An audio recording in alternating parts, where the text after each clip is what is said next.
So if you want to build a network, you have to network, right?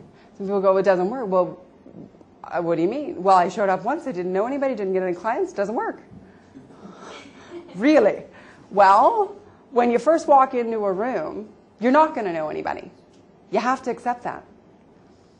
So it's your responsibility as a business owner, as someone who needs to go out and build their network and generate revenue, to make it easy for people to know who you are, what you do, and what you have to offer.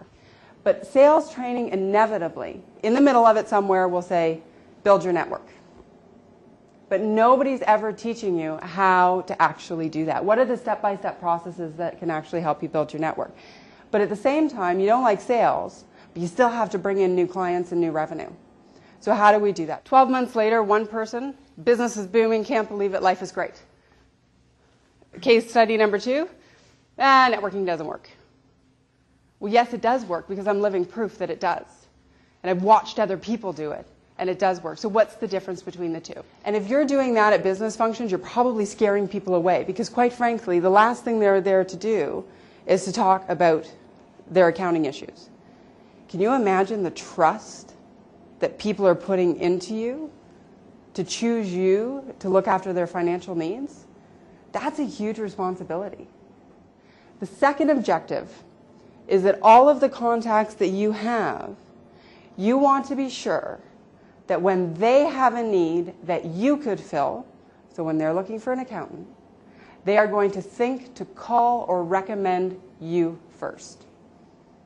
Is because you guys are the guys that are out there, and your bread and butter is based on whether or not you can connect with people. Right? That's what it all boils down to. So I've come up with the classic mistakes people make and the top tips.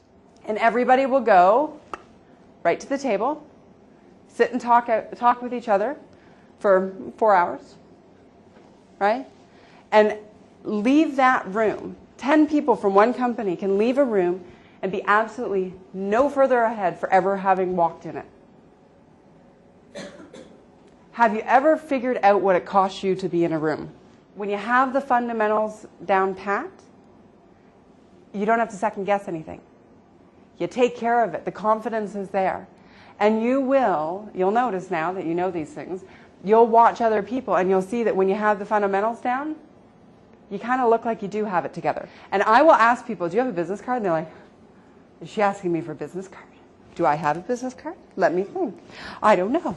Let me look inside my purse. I have seen the insides of purses. I have seen the insides of wallets. Have you ever had anybody? I've been given other people's cards. That's effective.